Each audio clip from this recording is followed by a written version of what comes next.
My name's Deputy Malone. Most of you guys I know because I've taught you infection control for the last 10 or 15 years. Everybody's worried about the coronavirus coming to this area. This is our current status right now as of March 13th at about 1 o'clock in the afternoon. Worldwide, 137,000 cases with a total of 5,000 deaths. That map shows the geographical spread of the patient distribution. Durham EMS and the Durham EMS medical director have developed a tool to screen people for the potential exposure to the coronavirus. This tool is basically 3 questions. You see the 3 questions on the screen right now. These are exposure to affected areas or exposure to somebody who has traveled internationally in the last 14 days. Close contact with someone being evaluated for or confirmed diagnosis of COVID-19, that's the coronavirus, or hospitalized with a lung infection with no clear diagnosis or identified source within the last 30 days. If the answer to any of these questions is yes, that person is considered to be at high risk for having the coronavirus. Also, if, in your opinion, that person is exhibiting signs of the coronavirus, then they're considered to be at high risk. The signs of this would be a dry cough or a fever. This is a flowchart that Durham Emergency Communications has developed for screening people for the coronavirus. Initially, it's notification from 911. If there's a high index of suspicion from 911 communications, you'll be advised of that. After that, ask the person the 3 screening questions. If they do screen positive, disengage, notify your supervisor, and don your personal protective equipment. This is a depiction of the personal protective equipment you will need. This person has got eye protection, an N95 mask, gown, and gloves. For law enforcement, there is an exemption for the gown. If you need access to your duty belt and the gear on your duty belt, you do not have to wear a gown. You do, however, have to decontaminate your uniform after exposure to the patient. In the past, we've decontaminated uniforms by taking them to an EMS station and using the washing machine there. Because of the likelihood that we're going to have a lot of exposures, we've changed that a little bit. It is now approved for you to transport your uniforms home to clean them at your residence. Change into a clean uniform as soon as possible wherever you're at. Bag the contaminated uniform in a biohazard bag. Wash the uniform at home by itself, no other clothing, in hot water with a name brand detergent. Dry it on a high temperature, and when the uniform is dry, it's ready for service again. This is a procedure for decontamination of vehicles. Decon your vehicle at the beginning and the end of each shift.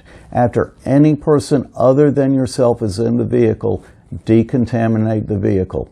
When you decontaminate the vehicle, wear your personal protective equipment. If it's a known exposure, wear an N95 mask, gown, and gloves.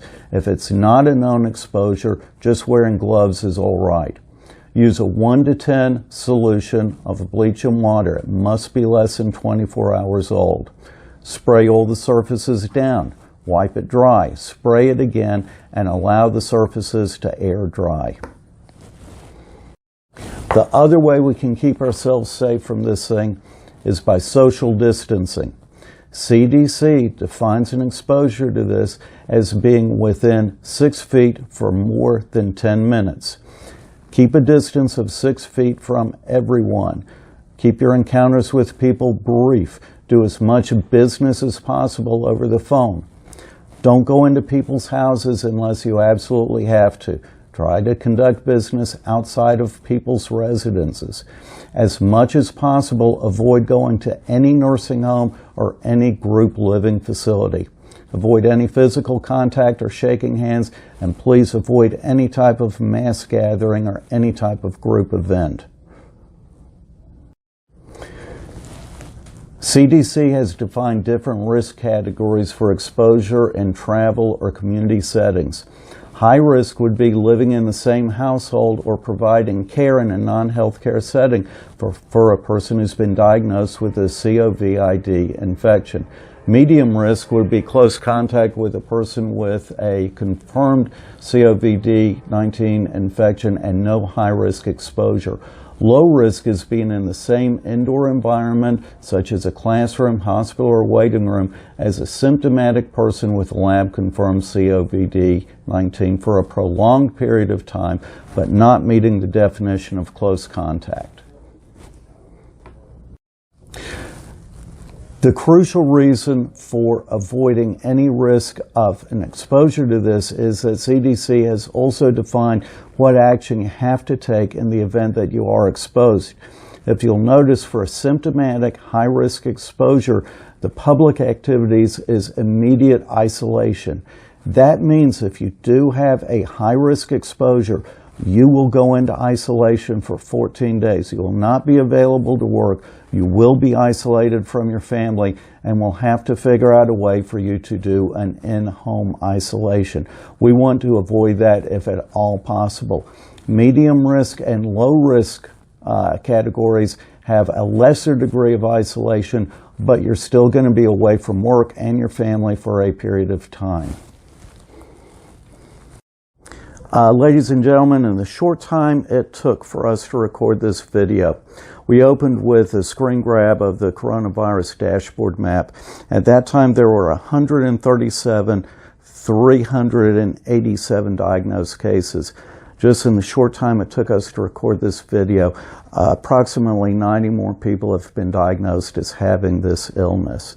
The only way that we can keep ourselves clean from this is to begin to develop good habits.